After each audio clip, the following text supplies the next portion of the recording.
मुख्यमंत्री और रमेश पोखरियाल निशंक की भी सरकार थी। मैं बता रहा हूं, आप बीच में कृपया नहीं। हाँ, कहिए। 2007 से 12 तक जो घोषणाएं हुई हैं उसमें जो जनरल बीसी खंडूरी जी के जो कालखंड रहा उसमें 584 घोषणाएं हुई। आप देखेंगे 303 के लगभग पूरी हुई, और वो घोषणाएं जो पूरी हुई हैं और जो अधूरी रह गई उसकी निरंतरता होती है। और वो निरंतरता अगर जब तक वो घोषणा पूरी नहीं होती वो पूर्ण नहीं कहलाती, अपूर्ण कहलाती है। आप अपूर्ण घोषणाओं की संख्या देखेंगे तो आप पाएंगे कि 80% से अधिक घोषणाएं जो है पूर्ण होने की स्थिति में है। अपूर्ण घोषणाओं को अगर रोक दिया जाए, काम रोक दिया जाएगा तो उस स्थिति में वो पूरी नहीं हो सकेंगी। जैसे मैं आपको उदाहरण दूं कि आपका गोचर का, चिन्याली सौड़ का और नैनी सैनी पिथौरागढ़ के एयर स्ट्रिप की बात मैं कहूं, और उन एयर स्ट्रिप के विस्तारीकरण की बात माननीय मुख्यमंत्री जी ने कही थी और उसके लिए धनराशि भी स्वीकृत दी थी, लेकिन इस सरकार ने उसको आगे नहीं बढ़ाया। इसी प्रकार से अगर हम मेडिकल कॉलेज की बात कहें, अल्मोड़ा मेडिकल कॉलेज की बात कहें या रुद्रपुर का मेडिकल कॉलेज की बात कहें, इसके मेडिकल कॉलेज के भवन निर्माण की उन्होंने बात कही थी, लेकिन उसके लिए पैसा स्वीकृत नहीं हुआ, पैसा रिलीज नहीं हो पाया। इस प्रकार से जो घोषणाएं की गई उनमें से 584 घोषणाओं में से 303 घोषणाएं खंडूरी जी की पूरी हुई। उसी तरह से निशंक जी की 101,144 सुन लेते हैं प्रकाश जी, अब सुरेंद्र जी की भी बात सुन लेते हैं। सुरेंद्र जी, यहाँ पर आखिर ख्वाब दिखाए क्यों जाते हैं? आखिर जब पूरे नहीं करने होते तो ये ख्वाब दिखा क्यों दिए जाते हैं प्रदेश की जनता को? देखिए अनुज जी, पंच जी जो कुछ सब कुछ कह रहे हैं निश्चित रूप से सत्य है, पर अर्ध सत्य है। तिवारी जी के समय में तो पूरी भाजपा सदन के अंदर तिवारी जी को विकास पुरुष की घोषणा मानती रही है, सदन के बाहर मानती रही है। तिवारी जी का रिकॉर्ड बहुत अच्छा रहा है घोषणाएं पूरी करने में। जहां तक अब की बात है, हमारे माननीय मुख्यमंत्री जी ने स्पष्ट किया है कि 5 वर्ष के लिए घोषणाएं की गई हैं, और सबसे बड़ी बात, सबसे अधिक समय इस राज्य में भाजपा को मिला है अंतरिम सरकार के रूप में भी। यदि प्रशासनिक ढांचा खड़ा करने में भाजपा ने उस समय भूल ना की होती, लापरवाही ना की होती, तो निश्चित रूप से तिवारी जी क्या तारीफ कर रहे हैं, जो आंकड़ा है बहुत तेजी से आगे दिखा रहा होता। तिवारी जी के आंकड़े हम आपको बताते हैं। 2386 घोषणाएं की हैं, 932 उन्होंने पूरी की हैं, उसमें से पूरी हुई 30% भी नहीं। देखिए तिवारी जी का तो हिमालय जैसा वजूद था, और नहीं वजूद में वो आपकी बात सही है, पूरा करने के लिए उन्होंने उसी गति से काम किया है। तिवारी जी को तो स्वयं भाजपा विकास पुरुष के नाम से घोषणा करती रही है, और विधानसभा के अंदर माना है उन्हें विकास पुरुष। अविकल जी के पास चलेंगे। अविकल जी, भारतीय जनता पार्टी, कांग्रेस पार्टी दोनों अपनी अपनी जगह सही है, तो गलत कौन है? प्रदेश की जनता। देखिए अनुज जी, दोनों दल यहाँ पे मौजूद है, दोनों दलों के नेता मौजूद है, तो जाहिर है एक दूसरे पे वो कटघरे में खड़ा करेंगे एक दूसरे को। जी। लेकिन हम थोड़ा सा इसकी मूल बात पे जाएं, इसके तथ्यों पे जाएं कि आखिर ऐसा होता क्यों है। दरअसल घोषणाएं 2 प्रकार की होती, जो मैंने अब तक देखा है। एक हवाई होती है और एक ऐसी होती है जिसपे आप पहले से होमवर्क कर लेते हैं। तो कई बार ऐसा होता है कि मुख्यमंत्री जहां जाते हैं जनता की मांग पर या वहां के विधायक की मांग पर, जिस पर कोई भी होमवर्क नहीं होता है, वो एक लिस्ट थमा देता है कि 1 दर्जन घोषणाएं साहब आपको करनी है। तो मजबूरी में मुख्यमंत्री कई घोषणाएं ऐसी भी कर जाते हैं। कुछ घोषणाएं ऐसी होती है जो मुख्यमंत्री की टेबल पे जिसमें होमवर्क होता है, सचिवालय के अंदर होमवर्क होता है, वित्त विभाग में होमवर्क होता है, पैसा सैंक्शन होता है और बजट सैंक्शन होता है, और उसके बाद उसका जीओ जारी होता है, शासनादेश जारी होता है। अगर आपकी घोषणा के साथ ही 1 हफ्ते के अंदर उसमें शासनादेश अगर जारी हो गया है पैसे सहित, तो वो घोषणाएं बहुत जल्दी पूरी हो जाती है। इसमें मैं थोड़ा खंडूरी जी को ज्यादा नंबर दूंगा कि उन्होंने अपने समय में जो घोषणाएं करी उसका पहले मुकम्मल होमवर्क कर लिया गया। बिल्कुल। उत्तराखंड में ये दिक्कत रही कि सब बड़े बड़े दिल के मुख्यमंत्री बन गए, और जब जब क्षेत्र में गए तो उन्होंने अनाप शनाप घोषणाएं कर दी, अनाप शनाप शिलान्यास करे, अधिकारियों को नहीं पता था कि ये घोषणाएं हो गई है, वहां के विधायक उसको मॉनिटर नहीं कर पाए। देखिए आप, सबसे बड़ी मैं गलती मानता हूं वहां के विधायकों की, वहां के मंत्रियों की, कि जिसके क्षेत्र में जब जब वो घोषणाएं हुई, आखिरकार नुकसान हम सबका हो रहा है, हम किसी को कटघरे में खड़ा नहीं करेंगे, क्योंकि इस मन से हम चाहते हैं कि कोई हल निकले। जिस भी माननीय के क्षेत्र में जो भी घोषणाएं मुख्यमंत्री ने की, उसने उसको लेके अपने मुख्यमंत्री पे दबाव नहीं बनाया, उसने नौकरशाही पे दबाव नहीं बनाया। अगर वो दबाव बना लेता, अनशन पे बैठ जाता, विधानसभा के बाहर बैठ जाता, तो नौकरशाही भी एक्टिव होती, बहुत जल्दी काम करती। यहां पे दबाव बना विधायक निधि बढ़ाने का कि साहब विधायक निधि बढ़ा दो, यहां दबाव बढ़ा पेंशन बढ़ाने का, यहां दबाव बढ़ा कि खनन खोल दो, यहां दबाव बढ़ा कि विदेश दौरे करेंगे। दिशा दूसरी तरफ भटक गई अमिताभ जी। ठीक बात है। अगर इस तरफ ही रहता तो आज इसमें से मैक्सिमम घोषणाएं पूरी हो जाती है। बिल्कुल अमिताभ जी, यहाँ पर ख्वाब तो बड़े बड़े दिखाए गए, लेकिन पूरे किसी ने नहीं किए, चाहे जो हो। देखिए, ख्वाब का भी सवाल नहीं, ये कार्यशैली का प्रश्न है। जब मुख्यमंत्री अपने को जिलेला ही समझने लगेंगे कि हुजूर जहां निकलेंगे वहां कुछ ना कुछ बांटेंगे, किसी को गले से उतार के मोती का हार फेंक देंगे और किसी को अशरफी बटुआ भर अशरफी उछाल देंगे, जब इस अंदाज में जीना की कोशिश करेंगे जनता से चुने हुए लोग, जिनको जनता की सेवा का जिम्मा मिलता है, जनता के मालिकाना हक नहीं मिलता जनता का। ऐसा तो होता नहीं कि किसी प्रदेश की सरकार को उस प्रदेश की जनता का बैनामा लिख दिया जाता हो कि आज से आप इसके मालिक मुख्तार, ऐसा तो है नहीं। हमने जो संविधान स्वीकार किया उसमें जनता मालिक है। और मुख्यमंत्री व्यवहार करते हैं शहंशाह की तरह से कि भाई जहां मंच पर गए, जहां फूल माला देखा, वहां बोले हाँ बोलो क्या क्या चाहिए, पुल भी बनेगा, सड़क भी बनेगी, रेल भी आएगी, जहाज भी आएगा, स्टीमर भी आएगा, यूनिवर्सिटी भी खुलेगी, अस्पताल भी खुलेगा, चलो जी थैंक यू, सब कह डाला। जब यही भाव है तब ये स्थिति बनती है। मैं खंडूरी जी को सुन रहा था, अच्छी बात कही उन्होंने, और खंडूरी जी के जो आलोचक हैं वो इसी बात पर उनकी आलोचना होती है, और तो कोई दूसरी बात है नहीं कि भाई लोग कहते हैं भुवन चंद्र खंडूरी को लेकर कि भाई खंडूरी जी व्यवहारिक राजनीति के दबाव को नहीं समझते, लेकिन ठीक है जितना बोला उसमें अधिकांश पूरा करने की कोशिश तो की। बिल्कुल, उस बोले से क्या फायदा कि ठीक है तुमको चांद लाके दूंगा, आदमी इंतजार में बैठा है, आप बोलकर भूल गए। नरेंद्र तिवारी का जो औसत आ रहा है वो शायद इसलिए आ रहा है क्योंकि वो 5 साल एक निर्विघ्न सरकार चलाई उन्होंने, बिल्कुल इसलिए औसत आ रहा है। व्यक्तित्व तो हिमालय सा हो, एवरेस्ट सा हो, सबको नमन, लेकिन जमीन पर काम तो दिखना चाहिए।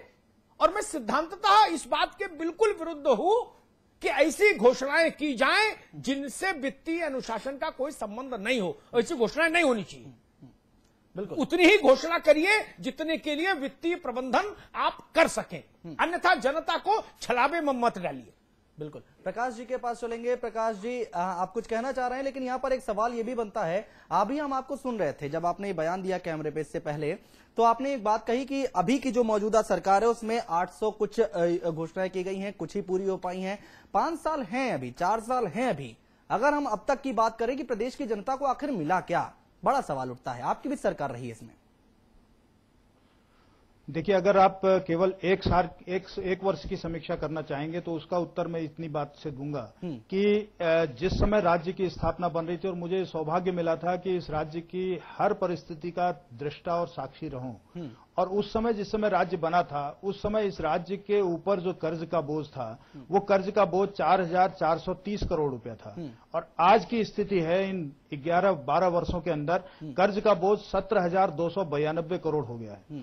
ये तो केवल 2012 की मैं बात कर रहा हूं, 31 मार्च 2012 का जो फिगर है, और इस वर्ष जो अभी बजट जब आएगा उस समय जो फिगर निकल करके आएगा, जैसा कि इन्होंने बजट प्रस्तुत करते समय इस बात को कहा था, हाँ। और इस बात का पक्का अंदेशा है कि आज की डेट पर इस वर्ष 4,984 करोड़ का कर्जा सरकार अभी तक ले चुकी है। उसका कारण यह है कि सरकार का जो सभी प्रकार का खर्चा इस राज्य के अंदर इस वर्ष हुआ है वो 19,373 करोड़ हुआ है, और सरकार की आय जो है सभी स्रोतों से, जिसमें राज्य के कर, बाह्य जो हमारे केंद्र से सहायता आती है, केंद्र से करों का अंश आता है, और करेत्तर राजस्व जो जमा होता है वो कुल मिलाकर के 10,556 करोड़ है। अब ये सब फिगर अगर हम लगाते हैं तो इसके बाद हमको कर्जा लेना पड़ता है। आपके ही चैनल में पिछली बार मैं बैठा था, उस समय दिखाया जा रहा था कि किस तरह से हमने बाजार से कर्जा लेने के लिए एक विज्ञापन निकाला है, और 118 करोड़ रुपया हम मार्केट से कर्जा ले रहे हैं।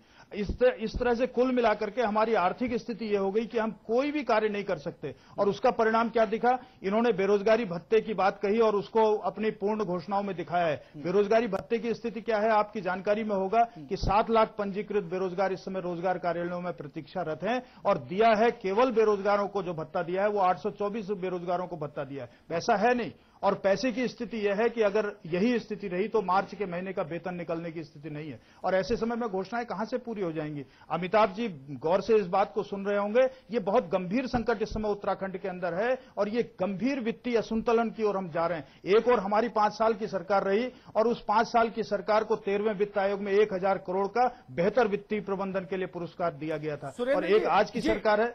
आज की सरकार है। सुरेंद्र अग्रवाल जी से जवाब ले लूं। हाँ। सुरेंद्र जी, सुरेंद्र जी, एक सेकंड, मैं एक टिप्पणी जोड़ दूं प्रकाश भाई की बात में। जी, उधार लेकर हेलीकॉप्टर क्यों खरीद रहे हैं भाई?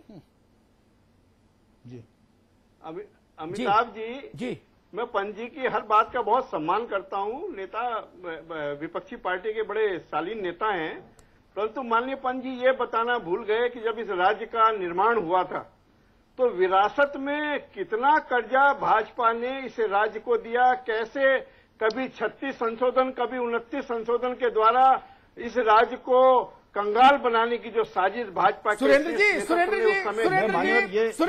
जी एक मिनट रोकूंगा।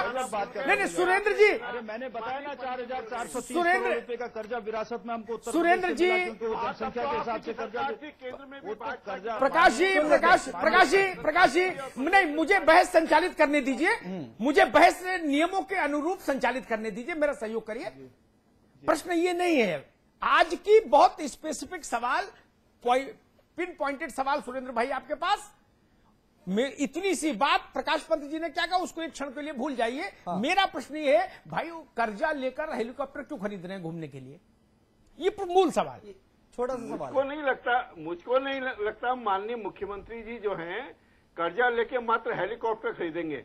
माननीय मुख्यमंत्री जी के नजर में और विजन में इस राज्य का विकास और हित सर्वोपरि है, और मुझे पूरा विश्वास से आश्वस्त करना चाहूंगा आपके चैनल के माध्यम से, माननीय मुख्यमंत्री जी विकास को सर्वोपरि रखेंगे। देखिए, रोटी के लिए कर्जा लीजिए तो समझ में आता है, सिनेमा देखने के लिए कर्जा लेंगे? मुझको नहीं लगता ऐसा कोई हेलीकॉप्टर मुख्यमंत्री जी इस राज्य के ऊपर डालेंगे। नहीं, इस पर बहस हो चुकी, कितना कर्जा बाजार से आप ले रहे हैं, इसी कार्यक्रम में एक दिन बहस की थी। मेरे ख्याल से बॉन्ड के द्वारा तो पिछली भाजपा सरकार ने भी कर्जा लिया था। अरे हम कह रहे हैं बॉन्ड की बात है, मुझे आज भी याद है कि 110 से 108 करोड़ रुपए का कर्जा तो भाजपा की पिछली सरकार ने खुद लिया था। अविकल थपलियाल, क्या भाजपा की गलती गिनाकर कांग्रेस अपनी गलती को जस्टिफाई करेगी? नहीं, बिल्कुल नहीं कर सकती, मैं मानता हूं बिल्कुल नहीं कर सकती। अमिताभ जी, इस पूरे मामले में दोनों एक ही तराजू पे खड़े हैं। जो हम मेन मुद्दे पे बात करें कि जो घोषणाएं हुई वो पूरी क्यों नहीं पाए, हाँ। उसके एक दो कारण हमने पहले भी चर्चा में ले लिए। एक कारण जो अमिताभ जी, जो मुझे बहुत महत्वपूर्ण और मुख्य लगा, जो राजनीतिक अस्थिरता इस राज्य के अंदर रही, उसके कारण भी ये घोषणाएं पूरी नहीं हो पाई हैं। नौकरशाही समझ गई कि ये चूहे बिल्ली का खेल खेल रहे हैं, ये रोटी को तोड़ रहे हैं, एक रोटी पे ये सब झपट रहे हैं। यही काम कोश्यारी जी और स्वामी जी के टाइम पे हुआ था। जब कोश्यारी जी बने पहले ही साल में ये खेल हो गया था उत्तराखंड में पॉलिटिकल इंस्टेबिलिटी का। अब तिवारी जी 5 साल रहे, बड़े कद के थे तो 5 साल वो चला गए, वरना हरीश रावत जी और उनकी पार्टी ने, बाकी लोगों ने क्या कुछ नहीं किया, कितना उनके बीच में झगड़ा चला। कभी भी नौकरशाही की तरफ ध्यान ही नहीं किया कि नौकरशाही क्या कर रही है। नौकरशाही ने अपने मन की करी। आप देखिए कितने नौकरशाही विदेश के दौरे करके आ गए, 12-12 कंट्री घूम के आ रहे हैं, 14-14 कंट्री घूम के आ रहे हैं, मंत्रियों के साथ ले जा रहे हैं। उन्होंने चलाया, ये राज्य चलाया उन्होंने। हाँ। उसके बाद खंडूड़ी जी गए, निशंक जी आए, निशंक जी गए, खंडूड़ी जी आए, इनको 1 साल होने वाला है, 1 आध महीने बाद। स्थिति यहां भी वैसी चल रही है। तो जो पॉलिटिकल इंस्टेबिलिटी रही है, यहां कुछ भी नहीं बदला है। इसीलिए यहां पे जो घोषणाओं का जो अंबार लगा है वो पूरी नहीं हो पा रही है। बजट खर्च नहीं हो पा रहा है। 23% बजट खर्च हुआ है। अमिताभ जी, अब कोई मिरेकल ही इस 1.5 महीने में बाकी 80% बजट खर्च करवा पाएगा। पता नहीं कौन आएगा, कहां से आएगा, कैसे करेगा 31 मार्च तक। सुरेंद्र जी, आखिरी आपसे रिएक्शन जरूर लेना चाहेंगे। यहाँ पर जो अभी तक तस्वीर देखने को मिली है, क्या यही तस्वीर आगे देखने को मिलेगी? घोषणाएं कर रहे हैं, पूरी होगी क्या? 30 सेकंड में। हाँ, मैंने पहले भी स्पष्ट किया था कि प्रशासनिक ढांचा बनाए रखने में पिछली किसी भी सरकार ने रुचि नहीं ली। यदि प्रशासनिक ढांचा बनाया होता, ठीक है, तो जो खर्च की रफ्तार है वो बेहतर होती। और ये बड़ी चिंता की बात है। मैं तो एक श्रमिक आंदोलनकारी हूँ। इस परिकल्पना को लेकर ये राज्य बना था। हमको कभी कभी लगता है कि हम उससे भटक रहे हैं। मैं ये स्वीकार करता हूँ आपके चैनल के सामने। ठीक है, प्रकाश पंत जी, यहाँ पर कोई रास्ता निकलता दिखाई दे रहा है क्या? जी हाँ, बिल्कुल दिखेगा रास्ता, अगर इच्छा शक्ति हो। इच्छा शक्ति के लिए पहले तो हमें अपने रिसोर्स डेवलप करने पड़ेंगे, रिसोर्स का विकास करना पड़ेगा। आज की स्थिति बहुत खराब है, भयावह स्थिति से गुजर रहे हैं, और इस बात का मैं अंदेशा आपके इस चैनल के माध्यम से पूर्व में दिखा चुका हूं, उसको रिपीट करने की आवश्यकता नहीं होगी। अविकल, लेकिन मेरी एक बात है, मैं ये कहना चाहता हूं कि जो हमारे रिसोर्स का जो हमारे सामने परिदृश्य है वो बहुत अच्छा नहीं है। आवश्यकता इस बात की होगी कि हम सत्ता प्रतिष्ठान पर, ब्यूरोक्रेसी पर एग्जीक्यूशन के लिए अंकुश लगाएं। हम किस प्रकार से कार्यों का अनुपालन कर सकें। आज की स्थिति यह है कि माननीय मुख्यमंत्री जी 100 दिन भी इन 365 दिनों में से